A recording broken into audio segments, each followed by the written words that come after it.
दोस्तों ये बात जानकर आप हैरान रह जाएंगे कि बड़े बड़े 5 स्टार और 7 स्टार होटलों में केलों को पानी में उबालकर एक बहुत ही मज़ेदार सी रेसिपी बनाई जाती है। तो चलिए इस मज़ेदार सी रेसिपी को घर में बना के तैयार करते हैं। तो उसके लिए मैंने यहाँ पर 6 से 7 केले ले लिए हैं और आप देख सकते हैं ये सॉफ्ट से केले हैं, मतलब काफ़ी अच्छी तरह से पके हुए केले हैं। तो इन्हीं से हम ये मज़ेदार सी रेसिपी बनाएंगे।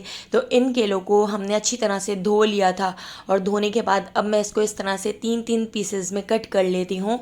और इसमें से अगर आपको कोई ख़राब केला नज़र आए या बहुत ज़्यादा सॉफ्ट नज़र आए तो आप उसको हटा सकते हैं। तो देखिए इस तरह से मैंने केलों को 3-3 पीसेस में कट करके रख लिया है। ये रेसिपी इतनी मज़ेदार बनती है कि आपने इसको एक बार बना लिया तो जब भी आपके घर में केले आएंगे और आप इसी तरह से ये मज़ेदार सी रेसिपी बना के तैयार करेंगे। तो एक कढ़ाई में 2 ग्लास पानी को बॉईल करने के लिए रख दिया था। उबलते हुए पानी में हमने केले ऐड कर दिए हैं। इन केलों को हमने बहुत ज़्यादा बॉयल नहीं करना है, बस फुल फ्लेम पर 2 से 3 मिनट हम इन केलों को बॉयल करके थोड़ा सा सॉफ्ट कर लेते हैं। तो देखिए 2 से 3 मिनट हो चुके हैं। अब हम इन केलों को निकाल लेते हैं इस पानी से। इस तरह से हम एक स्ट्रेनर की मदद से निकाल लेंगे। ये केले अच्छी तरह से सॉफ्ट हो चुके हैं, अच्छी तरह से गल चुके हैं। तो इन केलों को हमने इस तरह से निकाल लिया है और इसके पानी को डिस्कार्ड कर देते हैं। इन केलों को थोड़ा सा ठंडा करने के बाद मैं एक बाउल के अंदर रख लेती हूँ। इन केलों के छिलकों को हम हटा देंगे और सारे केलों को इस तरह से हम एक बाउल के अंदर जमा कर लेते हैं। तो देखिए इस तरह से सारे केले मैंने बाउल के अंदर रख लिए हैं। इसके अंदर मैं ऐड कर देती हूँ 4 से 5 टेबल स्पून दूध। तो ये नीम गर्म दूध है। दूध ऐड करके अब हम इसको ब्लेंड कर लेते हैं। तो दोस्तों यहाँ पर मैं आपको याद दिलाती चलूँ, अगर आपको मेरी रेसिपी अच्छी लग रही है तो लाइक करना बिल्कुल भी मत भूलिएगा, और अगर रेसिपी अच्छी नहीं लग रही है तो आप इसको डिसलाइक भी कर सकते हैं। केलों को ब्लेंड करने के बाद अब मैं इसके अंदर आधा कप पिसी हुई चीनी ऐड कर देती हूँ और इसके साथ ही यहाँ पर मैंने वेनिला एसेंस ले लिया है। तो 1 टीस्पून हम इसके अंदर वेनिला एसेंस ऐड कर देते हैं। वेनिला एसेंस और चीनी ऐड करके एक बार फिर हम इसको इस तरह से ब्लेंड करके मिक्स कर लेते हैं। अगर आपके पास हैंड ब्लेंडर ना हो तो इसकी जगह आप इसको ब्लेंडर जग के अंदर डालकर भी ब्लेंड कर सकते हैं। इसके ऊपर मैंने एक स्ट्रेनर रख दी है और स्ट्रेनर के अंदर हम ऐड कर देते हैं 1 कप मैदा। तो यहाँ पर आप देख सकते हैं कप काफ़ी बड़े साइज़ का नहीं है, छोटे ही साइज़ का है। और इसके अंदर हम ऐड कर देते हैं 2 table spoon vanilla custard powder. और इन दोनों चीज़ों को इस तरह से हम छान कर इसके अंदर ऐड कर देते हैं। और अब हम एक स्पैचुला की मदद से इसको अच्छी तरह से मिक्स कर लेंगे। तो देखिए इस मिक्सचर को मैंने इस तरह से मिक्स कर लिया है, लेकिन इसमें काफ़ी सारी गुठलियाँ नज़र आ रही हैं। तो इसको एक बार हम फिर ब्लेंड कर लेते हैं ताकि ये अच्छी तरह से ब्लेंड हो जाए, इसकी गुठलियाँ ख़त्म हो जाएं। तो यहाँ पे हमारा स्मूथ सा बैटर बनकर तैयार हो चुका है।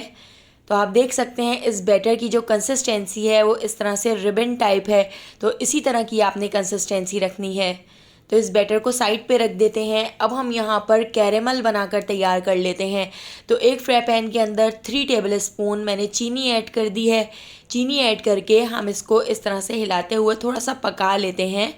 और पकाने के बाद आप देख सकते हैं 5 से 6 मिनट में ही हमारा यहाँ पर ज़बरदस्त सा कैरेमल भी बनकर तैयार हो चुका है। इस कैरेमल को मैंने एक मोल्ड के अंदर ऐड कर दिया है। इसी मोल्ड के अंदर हम अपना बहुत ही मज़ेदार सा डेज़र्ट बनाकर तैयार कर लेंगे। तो देखिए इस मोल्ड को मैं इस तरह से थोड़ा सा रोटेट करके इस कैरेमल को अच्छी तरह से इसके ऊपर फैला देती हूँ। और इस तरह से फैलाने के बाद अब हम इसके अंदर ऐड कर देते हैं अपना बनाना वाला बैटर जो हमने बना के तैयार किया था। तो अब तो आप समझ ही गए होंगे कि मैं यहाँ पर बनाना पुडिंग बनाकर तैयार कर रही हूँ। इतनी मज़ेदार, इतनी ज़्यादा सॉफ्ट और मुंह में घुल जाने वाली पुडिंग बन के तैयार होती है जो बच्चों की तो बहुत ही फेवरेट होती है। तो इसको थोड़ा सा टैप कर लेते हैं। टैप करने के बाद मैं इसके ऊपर लगा देती हूँ इस तरह से फॉइल पेपर। अगर आप फॉइल पेपर नहीं लगाना चाहते तो इसी का आप कोई कवर, कोई प्लेट इसके ऊपर ढक सकते हैं। इस तरह से फॉइल पेपर को हमने इसके ऊपर सील पैक कर दिया है। अब दूसरी तरफ चूल्हे के ऊपर हमने एक कढ़ाई के अंदर 1 गिलास पानी को गर्म करने के लिए रख दिया था। इसके अंदर मैंने इस तरह से उल्टा करके एक स्टैंड रख दिया है और स्टैंड के ऊपर हम अपना ये मोल्ड रख देते हैं और इसको कवर करके मीडियम टू लो फ्लेम पर मैं 20 से 25 मिनट तक छोड़ देती हूँ। 20 से 25 मिनट में हमारी बहुत ही मज़ेदार सी बनाना पुडिंग बनकर तैयार हो जाएगी। तो फॉइल पेपर को हटाकर हम चेक कर लेते हैं किसी टूथपिक या स्टिक की मदद से आप इस तरह से चेक कर सकते हैं। स्टिक बिल्कुल क्लीन निकली है, इसका मतलब है हमारी जो पुडिंग है वो बहुत ही ज़बरदस्त सी बनकर तैयार हो चुकी है। तो चलिए अब हम इसको डीमोल्ड कर लेते हैं। तो इस तरह से एक प्लेट के अंदर मैंने इसको डीमोल्ड कर लिया है।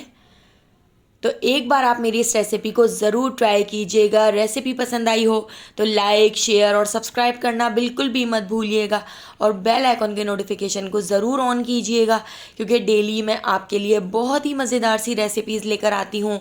तो उन सारी रेसिपीज़ का नोटिफिकेशन आपको फ़ौरन मिल सकेगा और आप मेरी सारी वीडियोज़ वॉच कर सकेंगे। तो आने वाली वीडियो तक मुझे दीजिए इजाज़त। अल्लाह हाफ़िज़।